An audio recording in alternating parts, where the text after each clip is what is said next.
All right, how's everybody doing? Welcome to kind of like a season-ending episode of Here's the Thing at the end of the day. One day before Super Bowl Sunday. Get excited. Yeah. Okay. Yay, Tide Pods. Ricky, tell me what we're talking about today. So, of course, we're going to talk about the Super Bowl once more, but we're also going to talk about the upcoming Hall of Fame class alongside the oh god, I'm blanking. What was it? The Hall of Fame. The awards. That's what it was. So, and then at the end, I'm gonna give a emotional speech.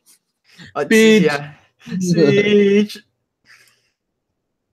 Anywho, okay. So I guess we should talk about the Super Bowl ad nauseum at this point. I know. It's like nobody else has ever talked about the Super Bowl before. Turn on ESPN, turn on NFL Network. They're all at the Super Bowl.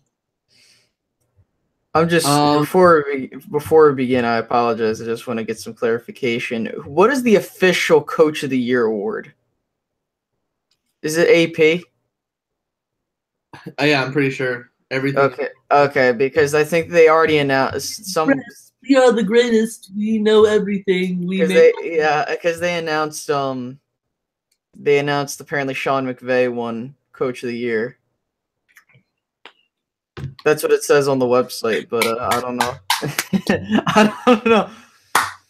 But here's the thing: like every Eagles fan, like on Twitter, is like, "Oh, I'm so mad that Doug Peterson didn't win Coach of the Year. How could they not pick him?" Like, it's context. It's like kind of you got to understand the context of each situation. Like the Eagles were coming off of a 7-9 season. And, they were expected to be better. And I'm not trying to take credit away because I personally thought Doug Peterson was going to win it this year. That was my bold prediction. And the reason why Sean McVay won it was because he took a 4-12 team and took them to the playoffs. I mean, you could argue this. My point is, I'd rather win the Lombardi than win some true year award, which basically is meaningless. Congratulations, you just got put on a Wikipedia page. Yay. How many times would I get put on a Have I been put on a Wikipedia page? So many times. I'm just kidding. I've never been put on a Wikipedia page. But like, it's like MVP. Like every Eagles fan is like, "Oh, Carson Wentz, I can't believe that he won't win MVP." I don't want Carson Wentz to win MVP. I want Carson Wentz to be hoisting the Lombardi Trophy tomorrow in victory. Eagles fans get so bent out of shape about that. It's like it doesn't matter. Only one thing matters. Okay, everything else right now is a participation trophy. Yeet. So I guess to just talk about the Super Bowl. We're once again going to explain. Now, I guess each team has their game plan to win. The Patriots. Now, I want people to be aware that do not be surprised. I don't know why a lot of people are taking the Eagles in this match. And I'm talking, and I know it's online, but like still the point being, I don't know if it's people just wanting to take the Eagles or, rooting for them, but they know the Patriots are going to win. I mean, and I'm not trying to take anything away from them. They obviously can win. Here's my thing. For the Patriots to win, they just got to stick with the game plan they've always stick with, short intermediate passes, play good on defense, and just score. I mean, that's pretty simple. For the Eagles, it's the same formula that's gotten them there. Run the ball, play keep away. Don't turn the ball over, because the minute you turn the ball over and it leads to points, that's where I'm getting worried. So, because, I mean, especially in that playoff game versus the Falcons, because, 10 points off of turnovers, luckily, there was a goal line stand because, number one, the Falcons were stupid, didn't know what to do. But anywho, the point being is you just got to be careful. You cannot you can't take Nick Foles for granted. I know I'm not trying to say Nick Foles sucks, but it's just like, don't get too cocky. Don't, because we saw what happened to Blake Bortles in that AFC Championship game. I mean, yeah, he didn't turn the ball over, but the minute they started trying to get aggressive, he kind of got out of rhythm. But yeah. I really think the turning point in that game was the fact that at halftime the Jaguars had like a minute on the clock and 2 timeouts, didn't even try to do anything with it. Well, I think that you see the peak difference between that and like the Eagles, who they had a minute left and 2 timeouts, and they went down the field to score a touchdown against a better defense. Like, I think that against the Patriots, aggressiveness could hurt you, but also aggressiveness might not hurt you either. It just depends on the situation. Well, and obviously, my game plan would be, if I'm Doug Peterson, you got to be aggressive, but don't get too aggressive, in the sense like you want to score points, keep your foot on the gas pedal regardless of how much time's left on the clock, because Atlanta had their foot on the gas pedal, but then they left off. Now, obviously, they had many chances to win the game, even when the Patriots came back and tied the game, or before they tied the game, excuse me, with that field goal to put it out of reach. And that's the thing also, Doug Peterson needs to be careful and not try to outsmart himself, because the reason why the Patriots won the last 2 Super Bowls was because the you could argue most of their Super Bowls were because the other head coach outsmarted themselves. I mean, obviously, the throw on the goal line with Seattle, I mean, they wanted to get cute and they wanted to be like, oh, let's pass the ball. Now, I don't have a problem if you pass the ball, but I would prefer it if it was a fade route, because you're throwing it into traffic. And then, obviously, Super Bowl 51, Atlanta got cute. And then by the time the Patriots started scoring points, they panicked, and then they kind of just wet the bed. And in this one, who knows? But I know for a fact that it would be probably embarrassing to no end if I was an Eagles fan, knowing that my team cemented the dynasty 2 times in a row to the same team. You can that is straight I'd be up. more embarrassed if what happened if it was the Falcons, though. Well, yeah, obviously. I mean, it's just like to get a dynasty cemented on you with the same team is another embarrassing thing, but it's not as embarrassing as that.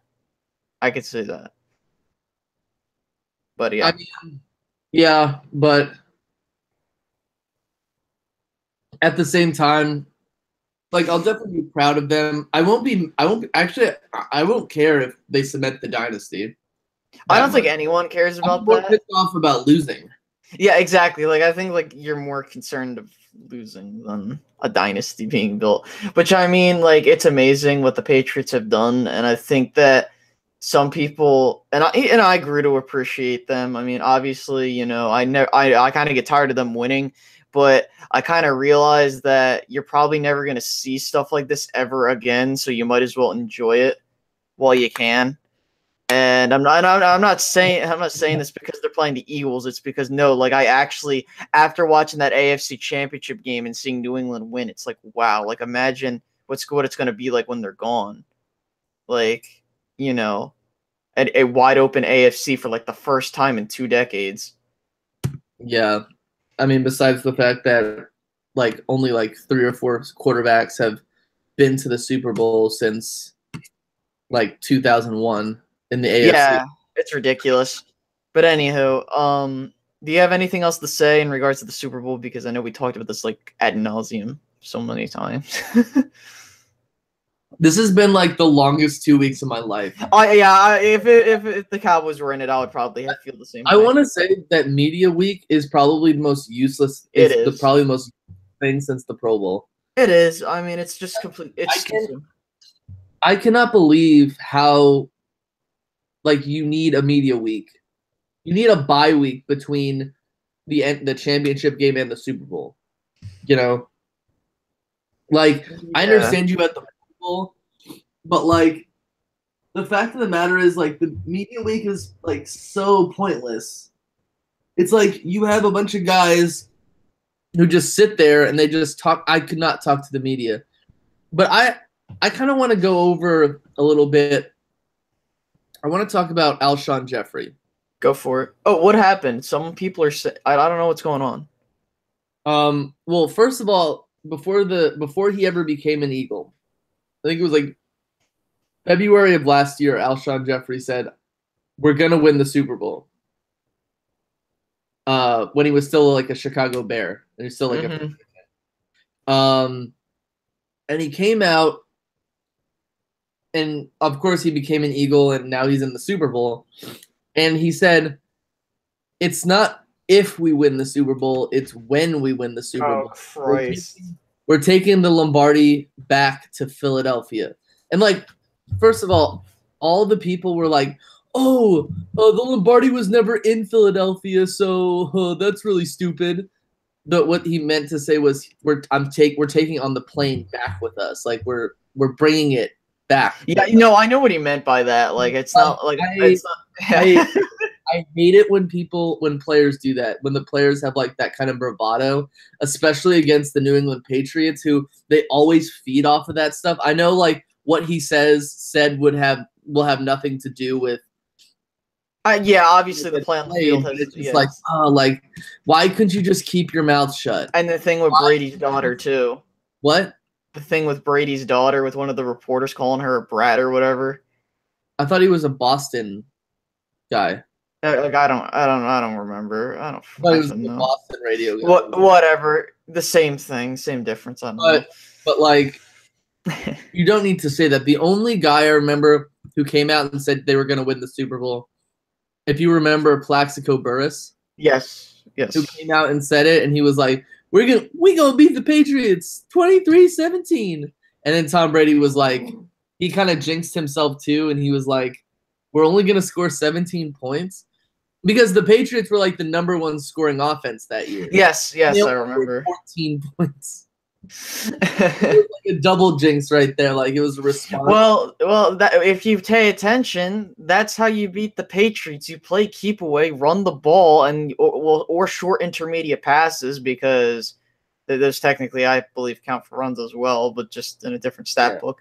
But again, like that's how you beat New England. Just do that and you can win. But the key thing is slowing the pace of the game down, because and unless you're scoring points at crazy stuff, because then that's a different game. But again, you got to be careful, because at any time New England can turn it on and they can just start scoring points at will. But anyhow, you really can, especially if you're not playing. How do I say this? Especially if you are not playing like man-to-man defense. Exactly. And that'll absolutely kill your team if you're not playing man-to-man defense. Gotcha. And like especially like bump and run kind of defense, because they'll just eat you alive. Because Brady is amazing against the because Brady's amazing against zone defense. He'll pick those zones apart. He'll put his guys where they need to be. Oh yeah, I mean, Flugate. I think all the players. What is this, biological warfare? Yeah, biological warfare by Bill Belichick. Except for the fact that Malcolm Butler was also kind of sick with the flu, so. Also, everyone's going to be healthy for the Super Bowl, so there's not going to be any excuses. Right. Yeah. Exactly. And the other funny thing is, like, people were actually thinking that Gronkowski wasn't going to play. I knew he was going to play. It was just a matter of when he got back to practice. That's what I was worrying about, or wondering about, not worried. But, yeah. You know what I mean? Anyhow, you want to get into the NFL awards? Sure. Okay, so what we're going to do is we're going to go through each of the awards from descending to ascending order. So basically, we're going to start with, let's see. We're going to start with, I don't give a crap about all this other little awards. We're going to start with Comeback Player of the Year, and then we'll go our way up from Defensive Offensive Rookie of the Year, Defensive Offensive Player of the Year, Coach of the Year, and MVP. So that's what we're going to do. So to start things off, Comeback Player of the Year, Jared Goff. Yeah, it would probably have to be Jared Goff. This was a guy who only won one game last year. I think he only had like 4 passing touchdowns. 4 to 7, like it was like 4 passing touchdowns, 7 interceptions or something. Yeah. And he had the worst head coach that you could possibly have if you're a rookie, Jeff Fisher, who took all the credit for where the Rams were at. Are you going with Goff too? I could agree with that. I personally think that it depends on the situation, and I think that based off that situation, Jared Goff deserves it. Realistically, you could put Todd Gurley there too, but I would put Jared Goff over him. You could put Todd Gurley. Considering the season he had. See, I don't think it's gonna be. But I don't. Yeah, exactly. I don't think it's gonna be him. But my point being, you could put him there too. But I think Jared Goff definitely deserves that, considering what he went through his first season, and then to come back and lead his team to the playoffs and a division title. So yeah. Next one, the AP Defensive Rookie of the Year. This Marshawn Lattimore, in my opinion, from the Saints. The dude had an amazing season. I mean, you don't think it's gonna be Kareem Hunt, Defensive Player of the Year? Oh, I thought you said Rookie of the Year. No. It's split into defensive and offensive. Oh, okay. Yeah, Marshawn Lattimore. Yeah. Offensive Rookie of the Year. Now, this is where it's going to get interesting because me personally, if Deshaun Watson had stayed healthy, he would have won Rookie of the Year. But I know he's not because you have Kareem Hunt, Alvin. It's going to be Kareem Hunt because he led the league in rushing. But I personally felt bad for Watson because he had a pretty good rookie campaign and he was breaking all the records as a rookie. So, and I even said that he was the real deal. People want to think I was crazy. But Kamara? No, Kamara, along with Watson. Oh yeah, Watson.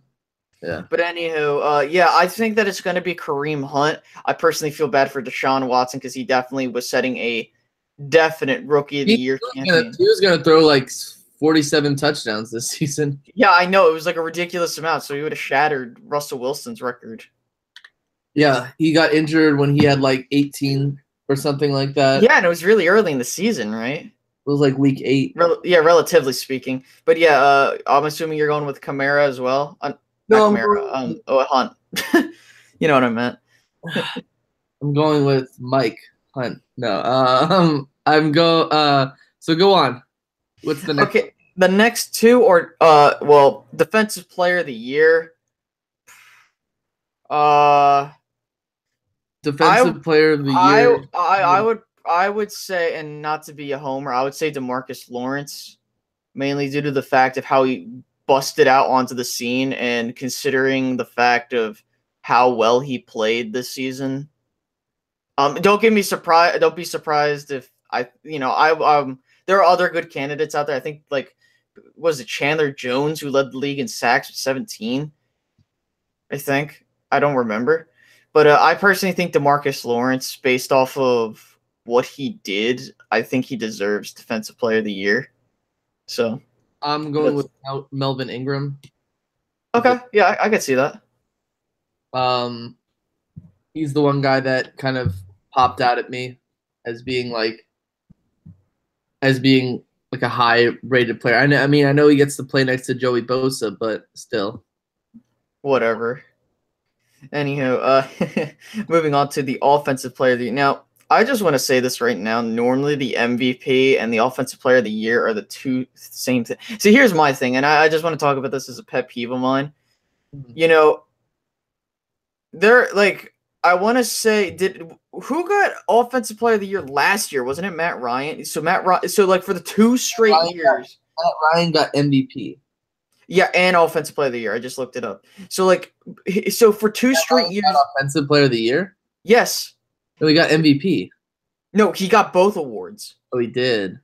So for the 2 straight years, the same award was given out to the MVP and Offensive Player of the Year, and that's what annoys me, because I personally feel that normally the Offensive Player of the Year tends to be the runner-up. Tends to be to be the runner-up for MVP, or just so like this is what I think is going to happen. I think that it's most likely going to be Todd Gurley. Would I be surprised if Wentz won it? No, but I would. I mean, this is what I think. I think Wentz at least deserves credit for putting the Eagles in that position. So I think that he should get Offensive Player of the Year, and he was in the running for MVP as well. But I think due to the fact that he got hurt and the way Todd Gurley, came about late in the season, Todd Gurley is going to win it. Because normally it's not what you did in the beginning. It's normally what you did in the end, what people look at. And, that's how I feel. I think it's going to be Todd Gurley that wins it, but I feel Carson Wentz deserves it. Offensive Player of the Year? Yeah. Will either be Todd Gurley or Antonio Brown. Which, they deserve it. I mean, don't get me wrong. I don't want Wentz to win that award. I want him. How I feel. I want him to hoist the Lombardi. I don't care about these other.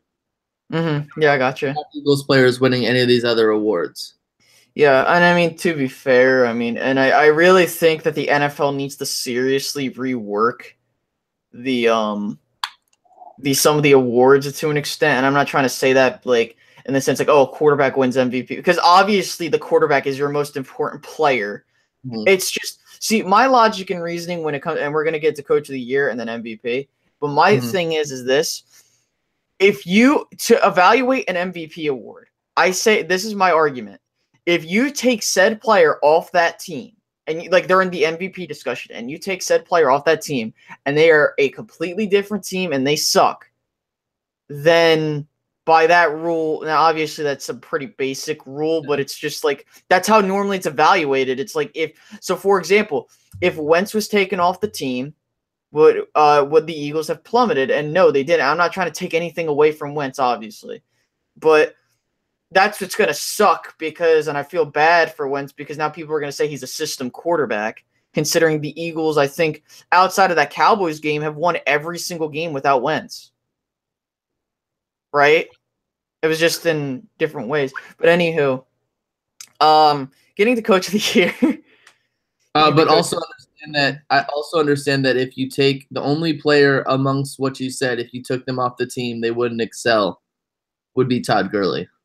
Yeah, I mean, obviously.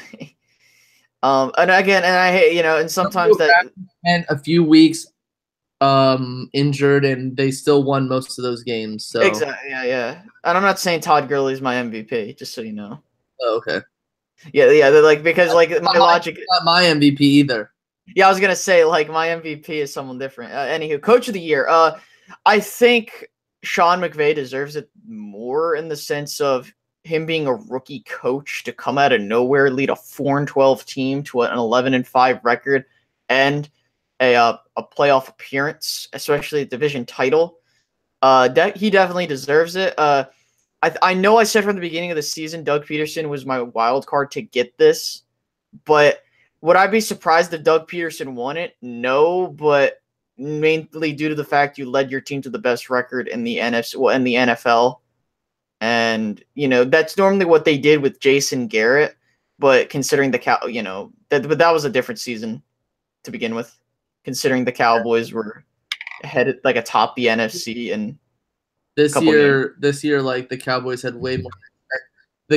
way more expectations this year, and whenever the Cowboys have all the expectations, they don't always play well. Yeah, exactly. You know what's going to happen next year. People are going to doubt them, and then they're going to just exactly or what's going to happen is what happened in 2010. But either way, the Cowboys always play well when the season after a not so good season, usually a losing season or an 8-8 season, they always play really well the season. They play well on even years. They play well on even. Yeah, Coach of the Year, I always said it was going to be Sean McVay. I love that signing for the Rams the moment they pulled the trigger. You could say that he was one of the reasons why Kirk Cousins played so well, and this year the Redskins really didn't have as good of an offense without him. Mm-hmm. Yeah, and I just want to bring up another head coach. Me personally, I felt Kyle Shanahan was the best coach coming out of that coaching class, you could say. I guess that's the way you would word it. And I just want to say, I know people are going to be like, well, it's because Jimmy Garoppolo. Well, let me put it to you this way. The fact that I feel that now San Francisco is going in the right direction at a much faster pace than we anticipated. So I'm absolutely, I feel happy about Kyle Shanahan. And, a lot of I think it has more to do with Jimmy Garoppolo than it has to do with Kyle Shanahan. Obviously, but I mean, to be fair, like that's something that has plagued the 49ers is just having that guy at quarterback, and I think now that they have that guy in Jimmy Garoppolo, hopefully he doesn't regress.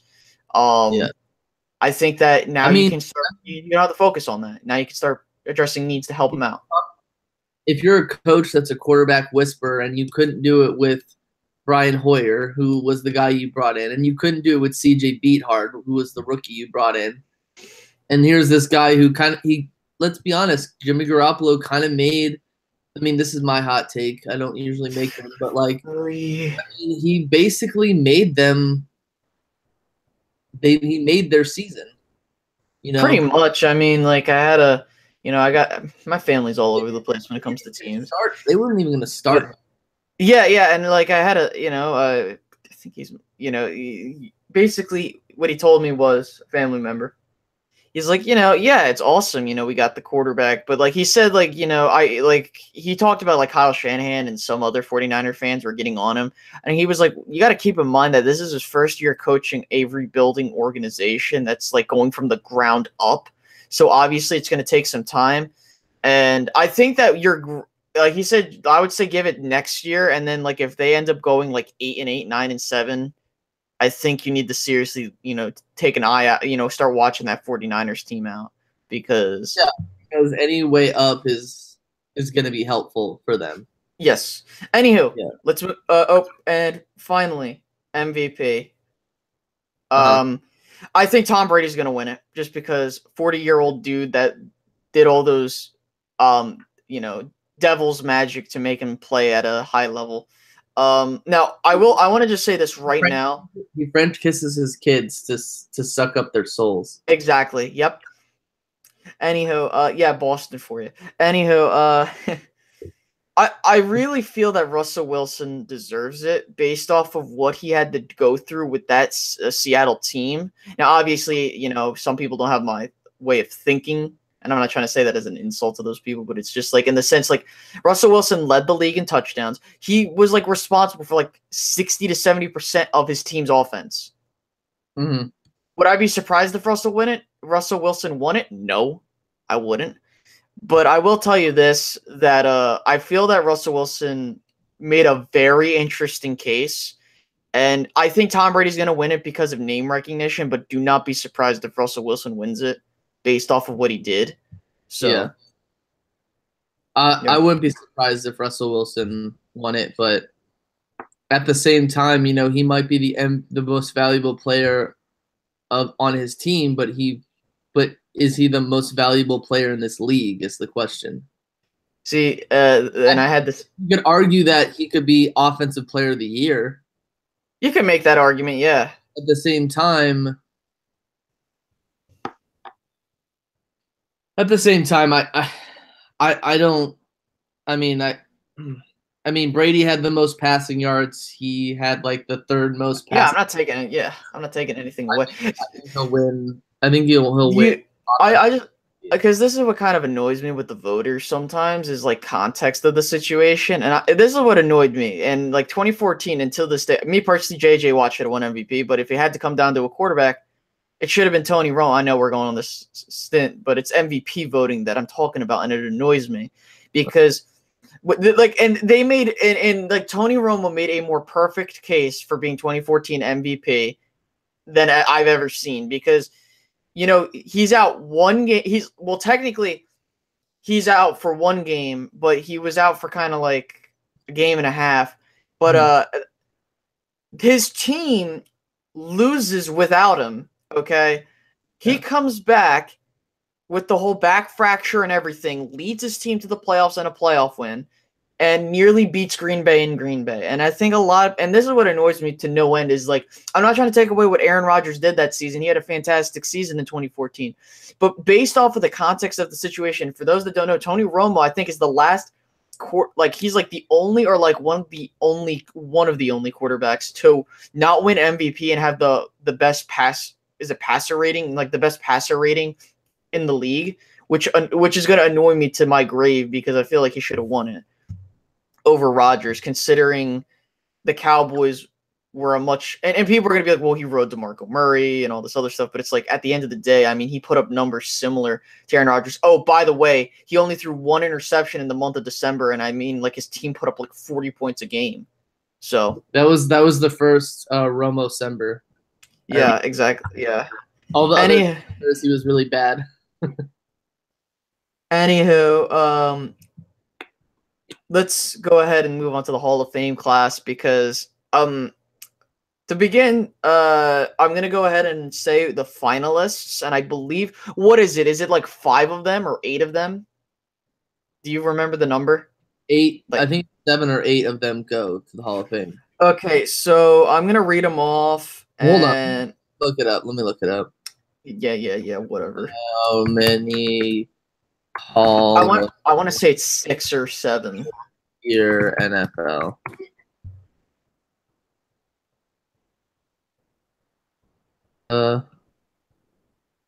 As we await confirmation.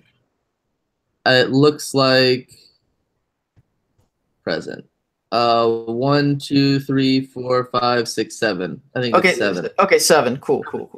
Well, it's around that ballpark. But anywho, I'm gonna go ahead, read off the list, and then afterwards we'll like go back and we'll say, like, you know, oh, I think this person should have won it if my freaking list can update, because it had the list, and then it was like, nope, I don't want to show you that.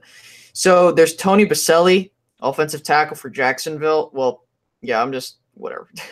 Then there was Isaac Bruce, a wide receiver for the Rams and the 49ers. More so with the Rams, he was more known for. Brian Dawkins, the safety out of Philadelphia, notably had that splint with Denver. Alan Faneca, guard, Pittsburgh. Yeah, he was a guard with the Pittsburgh Steelers for the most of his career. Steve Hutchinson, offensive guard, Seattle. He was a bit all over the place, but he went to Minnesota as well. Joe Jacoby, offensive tackle from Washington. Edgar and James, running back for Indianapolis, Arizona, and Seattle. That Edgerrin James, you're kind of like splitting out a little bit. Edgerrin James, right? Yeah. Sorry. Okay. Ty Law, cornerback, New England Patriots, New York Jets, Kansas City. You get the point. Ray Lewis, linebacker from Baltimore. John Lynch, safety, Tampa Bay, Denver. Kevin Mawae, center. Kevin Mawae. Shut up. I know what I'm saying. No, I'm kidding. Randy Moss, wide receiver for the Minnesota Vikings. And I think there's a couple more, but like the list isn't updating for me. Is T.O. on that list as well, I believe? I think is. I like saw a list, and I'm like currently looking up. Okay, I've got it. These are the guys in the running. You know, Terrell Owens, wide receiver, Niners, Eagles, Cowboys. Welcome to Teacher's Test Prep, where we specialize. Brian Urlacher, Chicago Bears, Everson Walls, cornerback, Cowboys, Giants, and Browns. Those are the ones. Gotcha. So you need to pick 7, but at the same time, these are the first ballot these are like the guys who are like just eligible, right? Or are these like those are like the ones you can pick for? Okay, never mind. Okay, so we're not going to talk about first. We're just going to talk about those we think should get in. Yeah. Me personally, Brian Dawkins and Ray Lewis are locks for me. They have to get in, because me personally, my favorite. Now, people are going to think I'm, you do whatever. Me personally, growing up outside of the Cowboys organization, my favorite player was Brian Dawkins, and I think that he deserves to get in based off of what he's done for the city. and I think a lot of people don't understand how good of a safety was during his time. And some people kind of overlook it, like especially with Ed Reed and some. But like I think that he should get in. Ray Lewis is kind of a no-brainer. Yeah. You know, I mean he's Ray Lewis. Even though he probably stabbed somebody. Yeah, exactly. And yeah. To me, I think you missed one. John Lynch. No, I kind of stopped because I wanted to hear your opinion. But I was Yeah, gonna I get think to, I like those two, but John Lynch is one. I think I feel like I think that Randy Moss makes himself a better case than Terrell Owens, especially when you look at the fact that Terrell Owens has been running his mouth over the past few weeks. Yeah, because Randy Moss just keeps his mouth shut. I guess thinking to himself, well, maybe if I, am in the news, more people will think about me. But the thing is, he spent that time like putting down McNabb, putting down Romo, putting down Jason Garrett. I don't think Terrell Owens makes it just because he opened his. If he had kept his mouth shut, then maybe he would have made it. I feel like Isaac Bruce has a better case. Yeah, honestly, I want to say this right now. There's a cowboy. Well, there's like a lifelonger, more or less, cowboy in Everson Walls, and I'm gonna say that he deserves to get in, not because he's a cowboy, but because if you pay attention to his stats, he's among pure corners. He's tied for 6th all time in interceptions with 57. He tallied 11 interceptions in a year, and no one has done that. And he was on pace for 13 in a strike-shortened season. Mm-hmm. He picked off 18 balls in the first 25 regular season games. Damn. In his first. So, like, me personally, I don't know how he never got in. I don't know if it's just, I don't know, but this guy definitely deserves to get in. It was the same with Mike Singletary. It took Mike Singletary like 15 years to get in or something like that. He's like, I'll get in eventually. But I think another lock to make it will be Kevin Mawai, especially with the fact that he's been so active in the NFL Players Association. I think that gives him an upper edge over all of these guys. Yeah, I got you. I think Kevin Mawai makes it because not just because of his talents on the field, but because of that. So my list is Kevin Mawai 1, Brian Urlacher 2, Randy Moss 3, Ray Lewis 4, Everson Walls 5, Brian Dawkins 6, and John Lynch 7. I 100% agree. Like that's like exactly my list too.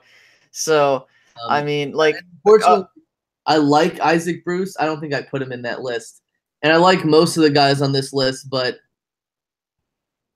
I think that the quote unquote big guy that ends up going into it will be Kevin Mawai, just because he played within he played for the Titans. He played for a long time, this guy. Like a while. Actually, what's weird was I read Kevin Mawai and I thought Jeff Saturday. But I still think Kevin Mawai gets in because of his NFLPA stuff. Yeah, because and I want to say this right now when it comes to Hall of Fame stuff, like, and people get mad at T.O. not getting in. It's like, just because I always tell people, to get into the Hall of Fame, you need one of two things. You need a case, obviously, with your career, and you need to have good character. And I'm gonna say this. Championships help too. Yeah, that too. But like, and that's why I kind of bundled that with career. You know what I mean? Oh, okay. So like and I'm probably gonna be making a video making the case for why Tony Romo should be in the Hall of Fame. Not a first ballot Hall of Famer, definitely not. That's not what I'm getting at. Tony Romo goes into the Hall of Fame like 30 years from now. I don't care as long as he gets in. I know. At least he got there. Yeah, exactly. But here's my thing, and I know we're gonna have a little bit of to talk a bit about. I guess that could be our next topic. I don't want to talk about the quarterbacks more so of McNabb and Romo, but McNabb has cemented himself to never be a Hall of Famer. Yeah, I know. At this point, no, he won't. But like, can we just, if we were to look just at his career, okay? Because I know we're gonna look at, like, I know the character thing I said is also important. Me personally, you can make the argument for him being a Hall of Famer based off of the fact that he led his team to 5 NFC Championship games, a Super Bowl, and but his stats don't back it up. Yeah, that's the thing. Like, I was gonna say, you can make the argument. Had a 4,000-yard passing season. He threw over 30 touchdowns once.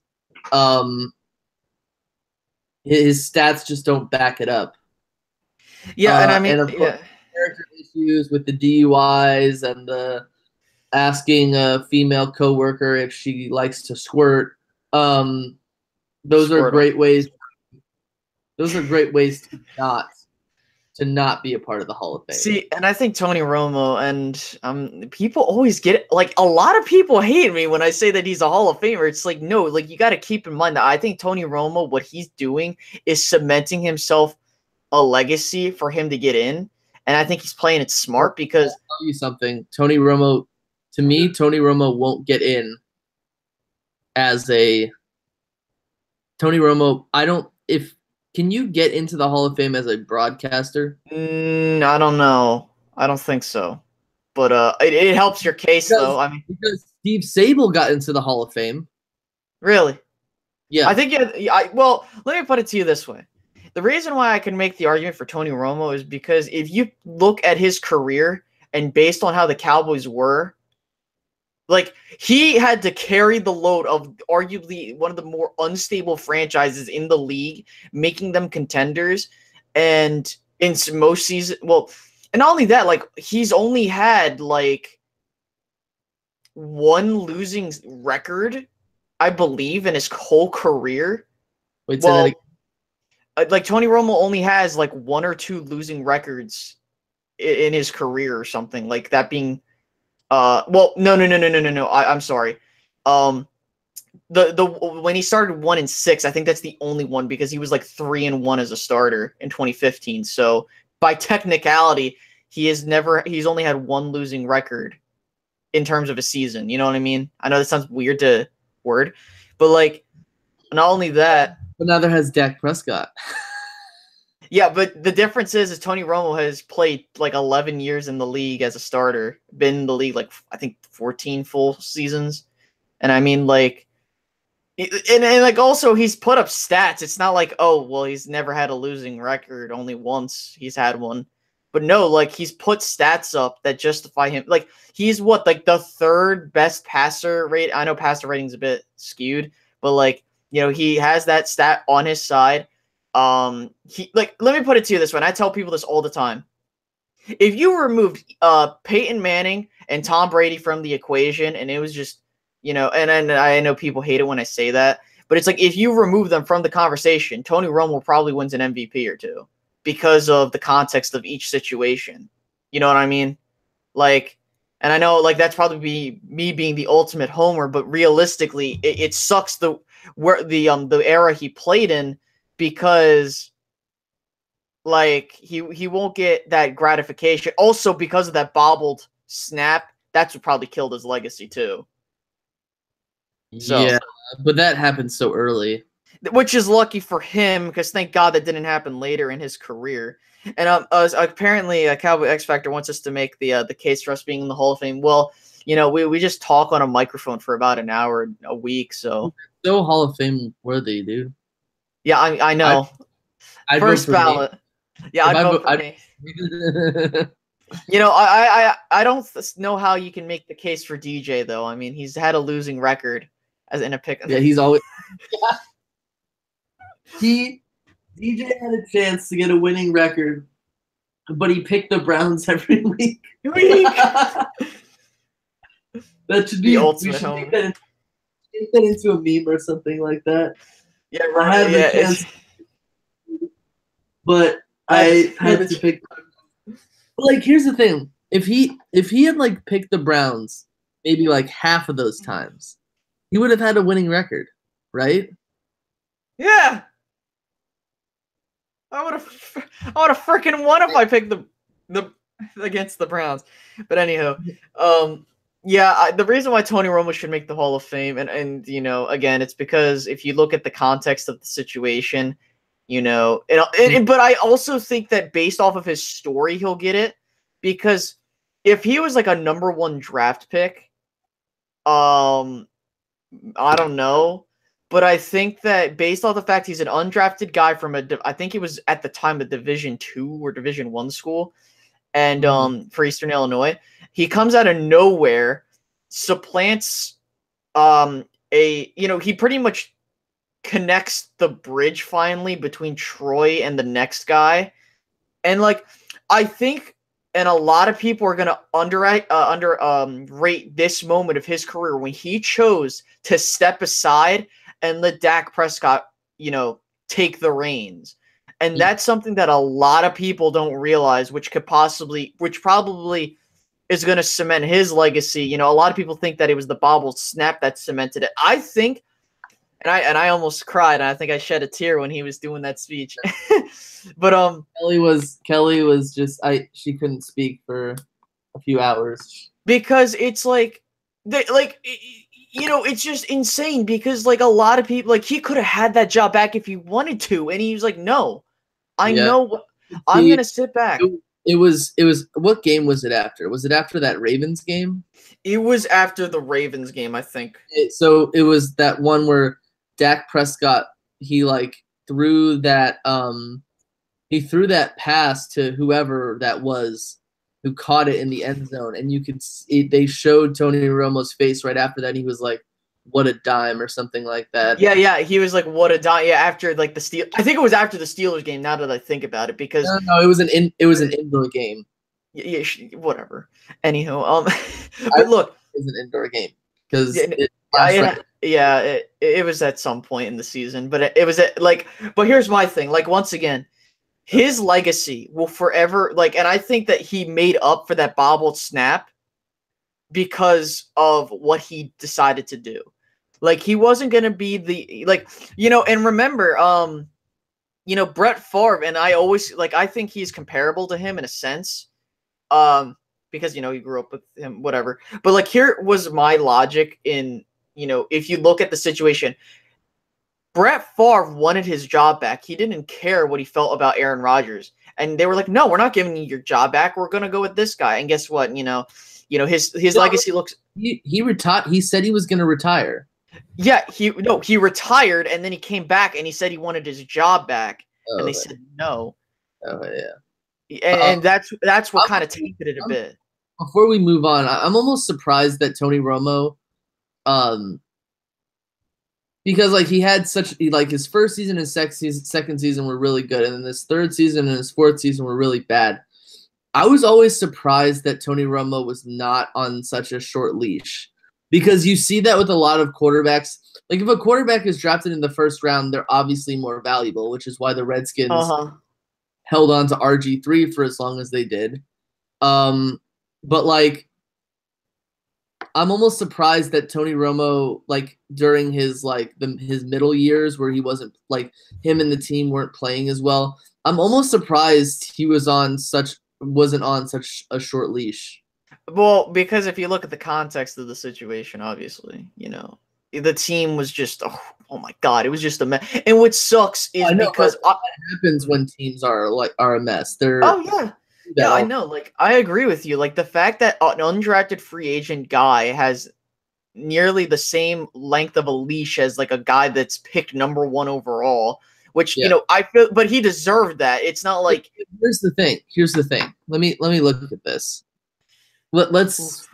Before we move on to what I was gonna say. So, first round 2003 NFL draft. Carson Palmer was all. It was Carson Palmer and a couple other people, but Carson Palmer was the only notable name that came out of that draft. Just saying. I know. So let's go down the 32 players that were picked in the first round, obviously before Tony Romo. Carson Palmer. Okay, had a long career in the NFL, right? Longer than Tony Romo had. Lasted longer than Tony Romo did as well. Charles Rogers, gone in 2 years. Okay. Andre Johnson, had a very long career as well. Just as long of a career as Tony Romo had. Mm-hmm. Dwayne Robertson. Who the hell is that? Terrence Yeah. Newman. He's had a long career as well. He's 40. He's like 40. No, he has had a long career. Jonathan Sullivan. Who the hell is that? Byron Leftwich was a starter for a few years. Then he was a backup. Won his Super Bowls as a backup. Jordan Gross of the Carolina Panthers. He's out of the league. He had a very good career, but until like 2010. Mm-hmm. Kevin Williams. He was a defensive tackle. I think he's still in the league. No, he's not. He's not? They used to call the Minnesota Vikings front line the Williams wall. It was funny. I want to just say this right now. It was funny because they took him after their pick expiring twice. That was the year, that was the year they didn't know when their pick was or something like that. Yeah, yeah. Terrell Suggs still in the league. Marcus Trufant, isn't he's still in the league, right? I think. I'm not sure. No, he's not. Not anymore. Jimmy Kennedy, he's been out of the league. Ty Warren, he's been out of the league. Michael Haynes, he's been out of the league. Jerome McDougal, he's been out of the league. Troy Polamalu, Bryant Johnson, Calvin Pace, Kyle Bowler. So we get it. Yeah. So you get it. There's Rex. Also on this list is Rex Grossman, Kwame Harris, and Nnamdi Asomugha. No, but that's Raiders Nnamdi Asomugha, so you can't say it's bad. No, I know, but he's not in the league anymore. It's like yeah. Shut up, Hank. So let's move on to what I was gonna do. My emotional speech. Oh Lord, this ought to be good. Get the popcorn ready, kids. Get your popcorn out, kids. Yeah. I've been waiting for tomorrow for a long time. Okay. The last time the Eagles went to the Super Bowl, I was like a 15-year-old kid, didn't really know that much about football, didn't really, but I still watch like every single week. I obviously could kick my own butt in football knowledge. Most kids at school would have told you like, oh, Hank was always that guy who wore like the Eagles hat. Like, and if they looked at pictures of me afterwards, like when I graduated college, they'd be like, I just couldn't recognize you without your Eagles hat. Like that was like kind of like my legacy in school. I remember like I got picked on so much because I liked the Eagles. And that's funny because I get picked on. I remember after that Super Bowl, like I got so much abuse from people who were just like, I told you they couldn't do it. I told you this. I told you that.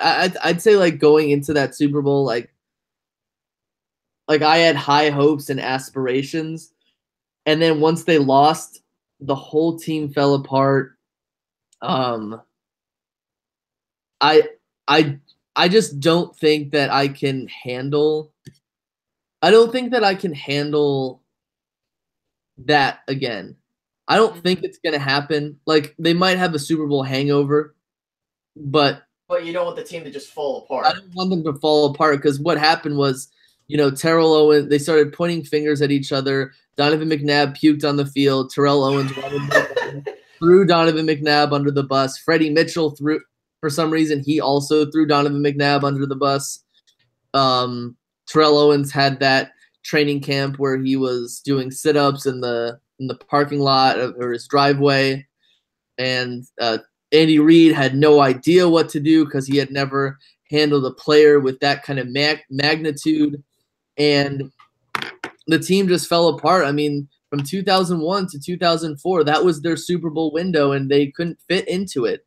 And it started a long spiral, and a lot of people thought that Andy Reid should have been fired after, the seasons that came after that. But the Eagles were never the same team. The NFC East got better. Eli Manning came into his own. Tony Romo came into his own. They basically cemented the NFC East at that point in time. McNabb was kind of on the decline. He had 2 season-ending injuries after that. It just wasn't good. Mm-hmm. With this team, I see a lot more focus. I definitely see a lot more focus with this team. Do you agree with that? Yeah, probably mainly due to the fact that the culture the team is now. So. Yeah, I see a lot more focus. I see the potential that Carson Wentz could be a better quarterback than Donovan McNabb ever was. I mean, I'm not saying he will be, but like I mean, the jury's still out, but yeah, I see what you mean. Yeah, I see the potential for that. I mean, seeing as though he's already thrown more touchdowns in his first 2 seasons. Like this season, he threw more touchdowns in a season than Donovan McNabb ever threw. Yeah, I know. Yeah, I feel like the fan base is more.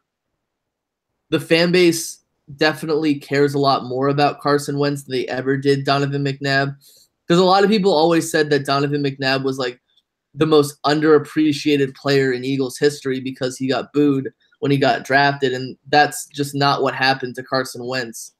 I mean, Carson Wentz. Do you think it was just? And I just sorry to cut you off, but I just want to ask: do you think that's just mainly because like it's just like we don't have that guy, but finally we have that guy? Yeah, but like the thing is, I would never like, even though I was upset this year that we drafted Derek Barnett, I would never boo a draft, like a first round draft. Yeah, I got you. I'm just saying, like, not saying the booing, but like why people are happy about Wentz. You know what I mean? I think that he's a better person. Okay, gotcha. I think that he's just an all round better person. I mean, Donovan McNabb always wasn't as humble. You know? Yeah. Carson Wentz is way more humble. Carson Wentz is always.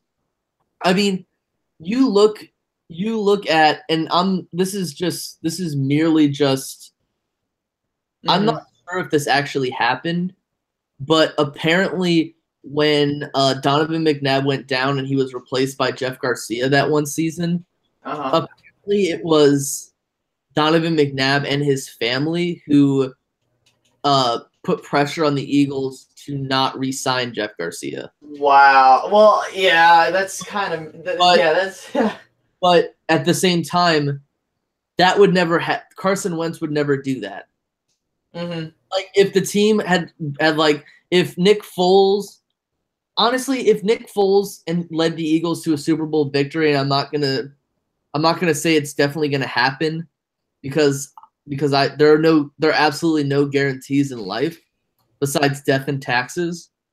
But if that happened, I really do think that Carson Wentz would only have good things to say about Nick Foles.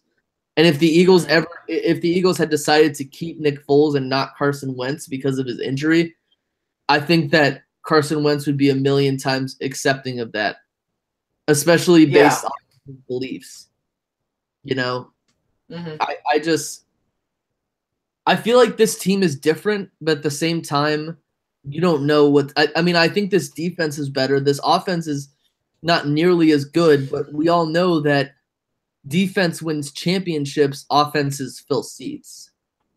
You know, some of the best defenses in the league have won the Super Bowl with like no offensive talent or almost no offensive talent besides their running backs. Like you look at the 85 Bears, the 2000 Ravens, the 2002 Tampa Bay Buccaneers. Mm-hmm. You know, the 2013 Seattle Seahawks. I mean, minus Marshawn Lynch. But to me, it would like a loss would be very detrimental to me just because, you know, the last time they lost, you know, the whole thing fell apart. Yeah. The whole thing fell apart. You know, I had some family problems that happened like right after that. But I think that at the end of everything, these last 2 weeks have allowed me to appreciate who put into perspective who are the most important people to me. And of course, I'm very lucky to, have an amazing family, have amazing friends, amazing support group, career. I still have my health. But those things are way more important to me than a championship, because like a sports championship is a sports championship. And I mean, the Eagles have never won a sports championship, and I would give so much for them to win it. But if they didn't, then everything would be okay. I mean, there are probably people out there who they don't have anything, and the only thing that they could possibly, the only good thing in their life could possibly be the Philadelphia Eagles winning a championship. But I'm glad that I'm not them. But I do think this team goes out there. I do think this team plays competitively. And, if this team happens to ride into victory, I mean, you're just gonna run out. I'm one of the happiest people in the world, and that would be awesome. Yeah, I mean, I guess, from my perspective, obviously as a Cowboys fan, I obviously don't want them to win, the Eagles. Mm-hmm. But at the same time, as a person, I have friends of mine that have been they've been waiting their whole lives to finally see their team hoist up the Lombardi. I mean, I'm still waiting for me too. But what I can tell you is that I will, huh? But your team still has a Super Bowl.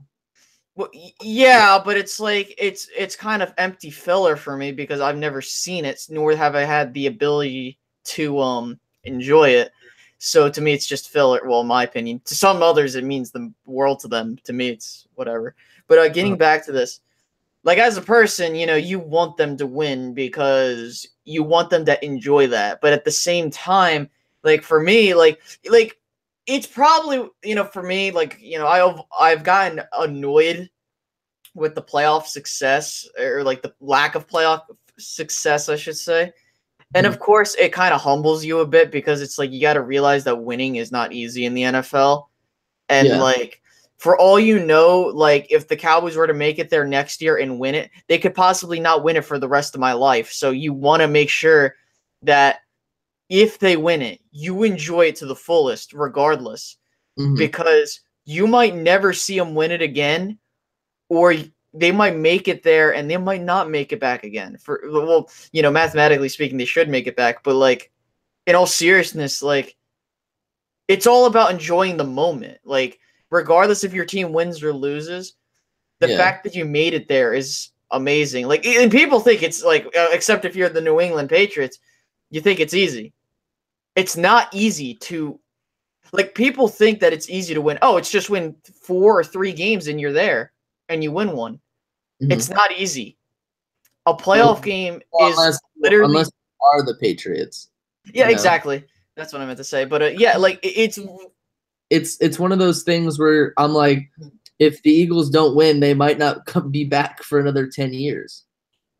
Yeah, but what I think is more important is that's why you want to win it, because you don't want, not only that, winning it could possibly pull off a massive monkey off your back where you end up having confidence to go back and do it again. Not saying that that's going to happen, but sometimes a Super Bowl win opens up a door for sometimes a Super Bowl win closes doors. Sometimes, and vice versa, wins and losses close and open doors. That's why it's important that you go out on Sunday and you win it, because you don't know what's going to happen in the future. You don't know what the team's going to hold. And obviously, for all we know, we after New England's gone, we don't know who that next team's going to be. So yeah, it's just, I guess, from a football fan, as a Cowboys fan, I'm gonna say screw the Eagles. I want them to lose. But as a person, it's you want them to win because you want them to at least enjoy it. But it's whatever at this point. It is what it is. So there was the inspirational speech thingy. Go out there and beat the crap. If you still have a fantasy football team. Don't start Nick Folk. Someone asked me when will the Cowboys win a Super Bowl. I'm predicting 2019. Are you predicting it or are you guaranteeing it? I'm predicting it, not guaranteeing it. There's a difference. All my predictions are guarantees. No, I'm just kidding. Well, EDP's there, so you guys are probably gonna lose. Sorry. Who? EDP's there at the stadium. Well, he's gonna be at the game, so. Okay, so yeah, if the Eagles lose, I'm blaming EDP and I'm blaming El Shaarawy and I'm blaming Roger Goodell and The guy who got the tattoo. everyone besides myself. Yeah, exactly. That's how it works in today's society. Blame everyone but yourself. Hold up. What's your prediction for the game? I said 28-21 New England. 24-21 Eagles. It's revenge time. Okay. All right. Gotcha. And it would be amazing if it was like a last second field goal.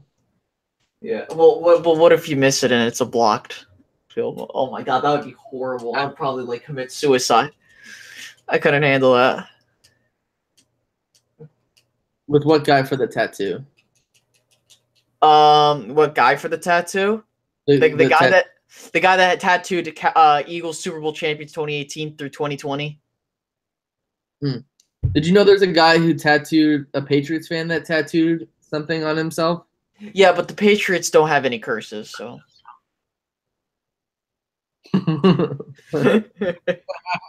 Okay.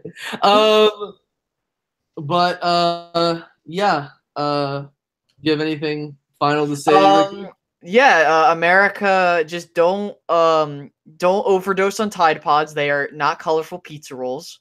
And Skittles will not come out. Exactly.